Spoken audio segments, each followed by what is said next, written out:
While there were a host of external factors that caused so many Latin American countries to face default on their debt in the early 1980s, there were also domestic factors involved. Some countries were hit much harder by the debt crisis and had a lot longer of a recovery. In this video, I'll discuss some of these domestic factors, as well as give some background to Mexico's experience. Probably the largest domestic factor behind the debt crisis is that getting huge amounts of international loans allowed governments to increase spending without worrying about having to raise taxes. Since raising taxes is typically unpopular with voters, governments embarked on spending programs that relied on a never-ending supply of loans and were thus ultimately unsustainable. When the money started to dry up in the early 1980s, governments were unable to raise taxes or cut spending fast enough to cover the difference. A second important factor behind the debt crisis was the fact that a lot of countries in the Latin American region, including Mexico, had really embraced import substitution industrialization and did so at the expense of their export sectors. For instance, most subsidies, like tax credits or low-interest loans, went to manufacturers producing for the home market.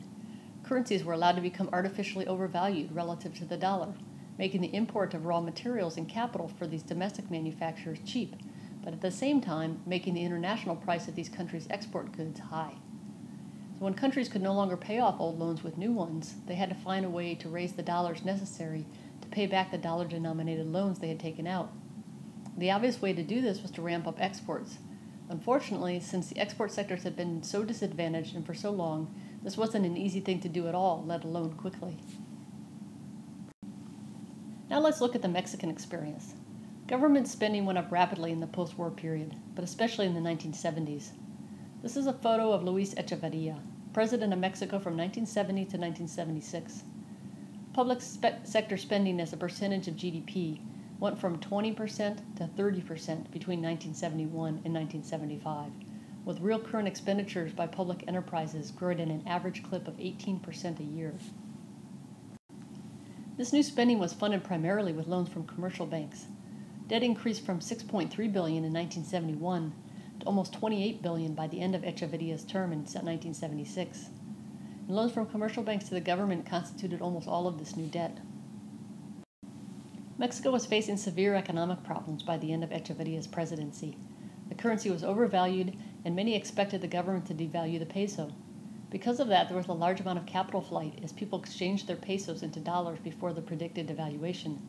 It's estimated that $3.6 billion left Mexico between 1975 and 1976. So many people were bringing their pesos to the bank to exchange them for dollars that the government reserves of dollars were running low. As predicted, the government devalued the peso by almost 100% in August of 1976, sending the economy into crisis. The new president, López Portillo, signed an agreement with the IMF at the start of his term and promised strong economic reform. The government's newfound will to reform suffered a severe blow when it was discovered that Mexico had much more oil reserves than previously thought. Policymakers quickly forgot about the IMF program and the promises they had made to reform, started thinking instead about how to capitalize on this new discovery.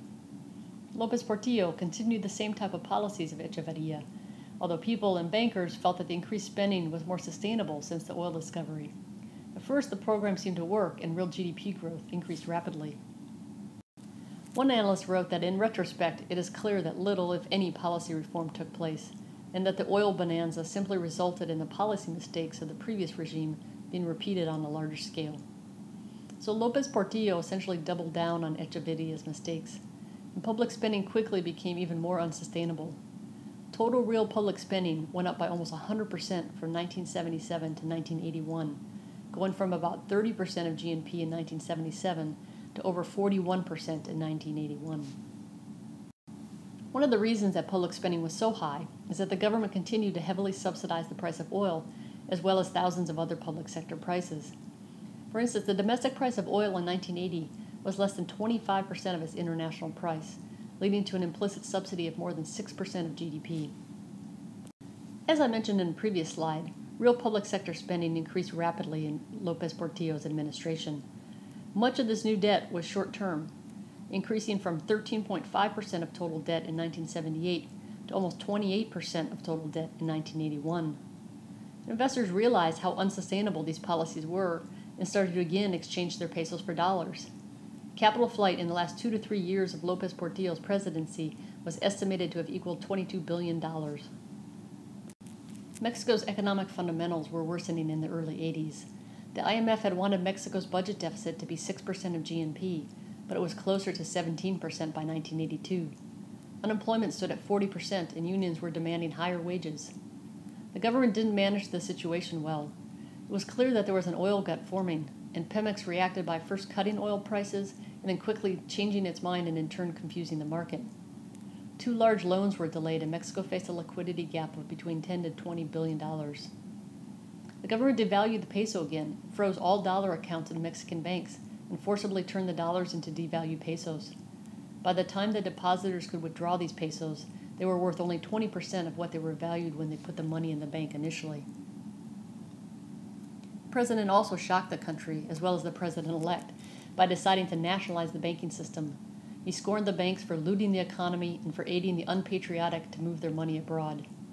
One writer put it well when he noted that the joke in Mexico was that Mexico had reached the edge of an abyss and was about to take a giant step forward.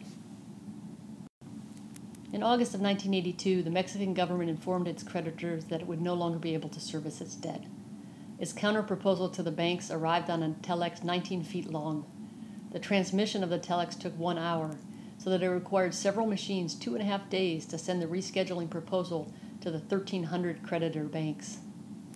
The 1980s are often referred to as Latin America's lost decade, and the debt crisis was the reason why.